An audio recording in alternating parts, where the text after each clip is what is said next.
rock and roll. Um, I want to talk about Matt's album. Which one is it? By that I mean Neil Young. All right, the Neil Young. Woo! I have the record too, but I didn't bring it over here. I swear. But yeah, I chose Rust Never Sleeps by Neil Young. I don't know why I chose this one. I was just feeling it when I was, I guess, choosing albums. It's definitely one of my favorite Neil Young albums. I think, well, it's from 1979, so it's kind of, I think his golden years are definitely in the 70s, right? And then he had a weird 80s period. But I think just the writing on this album lyrically is, I think, maybe my favorite out of all his albums. I don't think I really appreciated it until I was doing this, like kind of doing research and kind of like thinking about the album a lot more.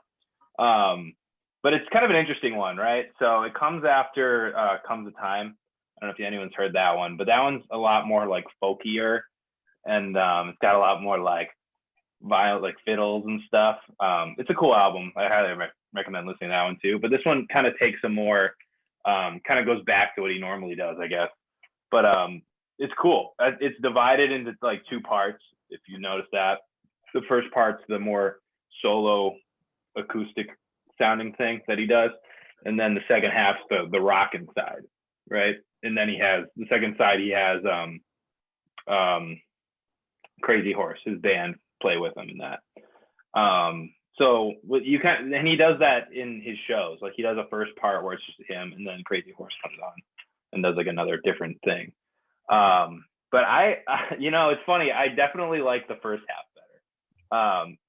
But I mean, the rockin' stuff rocks. But I don't think it rocks as hard as some of his other stuff. But the acoustic stuff is just like mind-blowingly good. Like in my opinion, like it starts off with the classic My Hey Hey out of the blue. And then obviously at the end of the album is the same song except the rock and roll version. But some interesting things that I learned when doing research for this, it was co-written by Devo. You know, and I don't know if you guys watched the video that I sent earlier today. So the video I sent was Devo with Neil Young playing the song, and it's so weird. He's wearing like a baby mask, like in the video, the Devo guy. And he's like in a crib, and he's like playing the synthesizer. And he's like hi, my hey hey. The whole timing of this just feels off to me, because I think of Devo, I think 80s. I think of Neil Young, you know, I think 70s. You know. Yeah. When did these guys cross? That's what I'm trying to figure out. Well, I mean, I think Devo's first album came out around this time, I think. So it must have happened. I guess, really, yeah. It's just like I'm not disputing it. It feels very bizarre to me. And the music video, awesome. So it's funny. The line "Rust Never Sleeps" was written by the main guy from the lead singer from Devo. I forgot his name, but Donnie Devo. Yeah, and it's basically from Rust-Oleum, which is like an automobile rust proofing product, and he just took that line. I've used it. Yeah, and it's interesting because it works well with the song, because lyrically, obviously, the song is like one of the big lines that came from it is, you know, it's better to burn out than it is to fade away, right? That is like one of the which we all know that Neil Young has probably done. Right, exactly. So he's at this point, you know, I don't know. He's in the news. Fired. He's in the news, isn't he? You know, it's kind of an interesting. Yeah, it's an interesting thing. It's you know, everyone always likes to talk about it. It's one of the most iconic lines, like in rock and roll, really. And I mean, it was the last thing on Kurt Cobain's suicide note, which makes it really kind of eerie. And I think Neil Young was, it really shook Neil Young, I think, after that. But yeah, and I was kind of just looking up like what people said about it at the time. Like John Lennon was like, didn't like, really bad mouth Neil Young for saying that, just because like he's like, no, it's like, you know, we're honoring people who like rock and roll and die young, like Jim Morrison. He's like, no, you got to celebrate the people who live and are, you know. But I don't think Neil Young really kind of meant it that way. In my opinion, I think he kind of meant it like in a creative sense, like to be creative and try new things and not burn out and like. Does that make sense? I don't. That's kind of how. I think John Lennon just likes being a contrarian. Yeah. That too, but like I kind of got the sense like that line in particular was more about like you make sure that you're putting it all into your work as opposed to just kind of letting yourself fall into sort of mediocrity. That's kind of how I took the line. I think that's how he feels it. And I kind of read what he's said on it, and I think that's kind of what he's going for.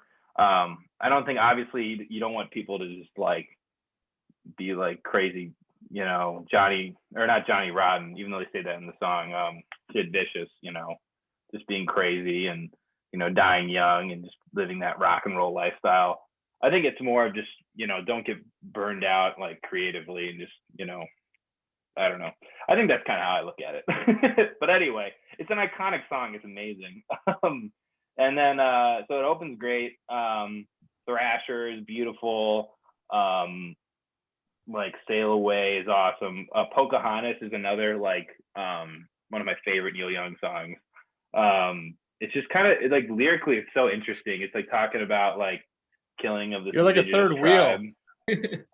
You know, that's kind of what I thought. Sometimes it kind of feels like, you know, because at the one point in the song he mentions like him like hanging out with Marlon Brando and Pocahontas, because you know Marlon Brando had that thing where he like didn't accept the award for The Godfather, and he had that just, you know, stuff, you know, not Hollywood, not embracing Native Americans in film, basically. But anyway, and it's just kind of like it's a weird thing about, it's like a through time thing. If he talks about the killing of these people and then like to the present day where like, you know, they kind of reflect on Hollywood's view of these people. And it's just a beautiful song. It's just an awesome song. Yeah, so just like lyrically, the whole album is just really rich, and obviously the acoustic playing is really great, and it's simple too. The songwriting isn't really complicated. It's easy to listen to and just catchy.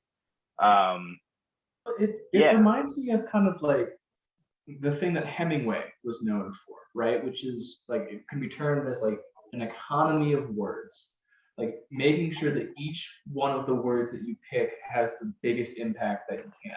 And I got a lot of that on like the front half of the album, in the acoustic stuff. Like, was it Gunpowder Fingers for me? Oh yeah, like, Powderfinger. Powderfinger. Yeah, that's like a big story. Yeah, vivid song, like vivid. Like you could literally, I felt like you could almost touch it, right? You got such an incredible sense of, you know, the characters in that story, their motivations, but also like, you know, the conflict. So I really enjoyed that. I thought like that song specifically, it's about like this, you know, it's like he's just this kid on a ranch, you know, his dad and his brother are out hunting on the mountain. Basically there's a ship coming their way, and it's like they're coming to like raid their their home, and he's like, all right, now I got to protect my homestead. And that's what it's about. It's like, you know, it's just this one kid, and it's just like the emotions of that, and it's just and here comes the boat, you know. It's like crazy, and that song rips. That is the best song on side 2 for sure. Like that's like one of my favorite, just like, you know, Neil Young kind of like wild wailing guitar solos that he does. Like, I think it's just perfect on that song. Like, it's iconic. But I was really impressed by this album. I've not heard it before, but like to me it really captured. It was really a great example of what I think of when I think about Neil Young. Right? It has your counterculture sort of drug song with like Llama Song. It has the critique of pop culture with Marlon Brando and Pocahontas. It's got your vivid like American homestead songwriting, and you've got like rock and roll will never die. Right? Like that's a timeless message. So that when I think about Neil Young, like I will now be thinking of this album, which is, I think, really a testament to how good it was for me. I definitely mirror that sentiment as well, because, you know, I unfortunately didn't really give Neil Young the proper platform that he deserved. In that I listened to all of his albums back to back in a very short period of time. But this time, this one stuck out to me, because I really did have a chance to just actually, keep it on my palate for a little bit and just sort of, come back, listen to it, let that sort of, like hum some stuff to myself and be like, oh, that's catchy. And then come back to it again. It's just so incredibly, just so incredibly well composed, and it not in a super, it's not a super complicated album. I kind of, I'm kind of with you, Matt, in that the first half is really where I find myself coming back to. Second half is solid. I'm not going to say it isn't, but the first half is damn near perfect. And it was enough for me to go, hey, like I think I get this guy now, to just go back and like really properly listen to Neil Young. So for me, this album is going to be like, yeah, this is Neil Young for me now. Just sort of captures all of what I've heard about what he's like. It's pretty much encompasses that aspect of like that's sort of like a perfect cut of that career, part like that part of his career,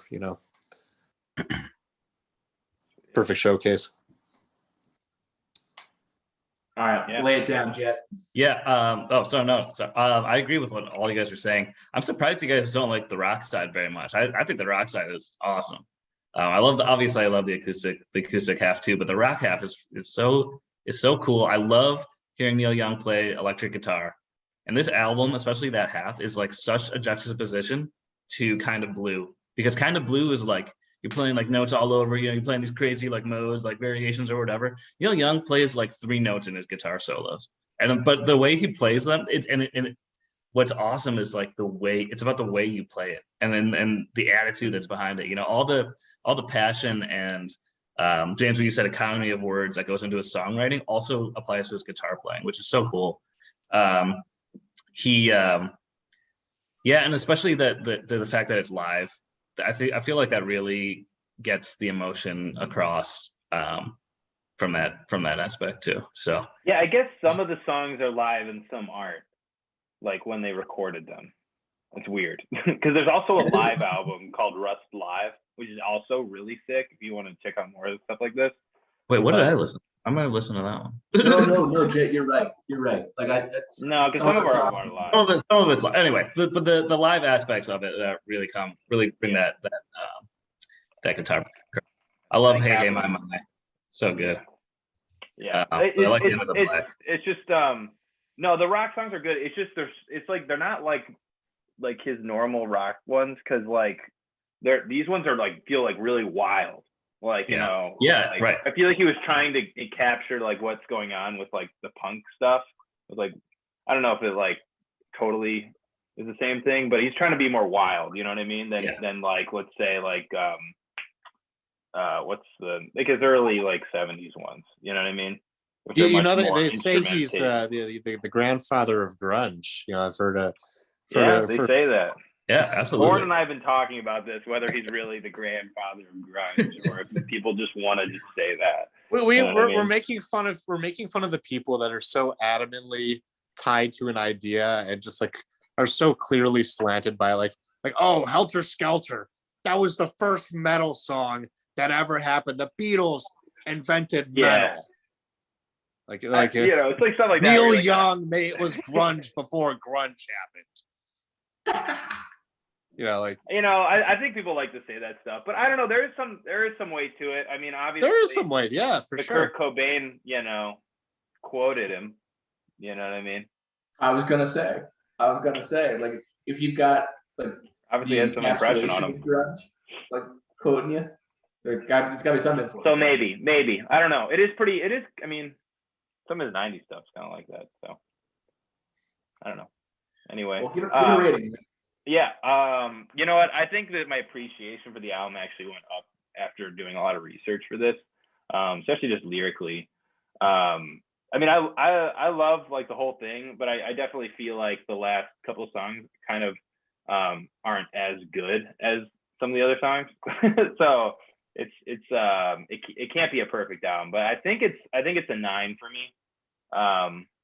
It's a solid 9, maybe higher. It's an incredible album. Which award did this one get? This album wins the award for the Stank Face Classic Album of the Month, because when you listen to it, you have like that like stank face. Like, Yeah.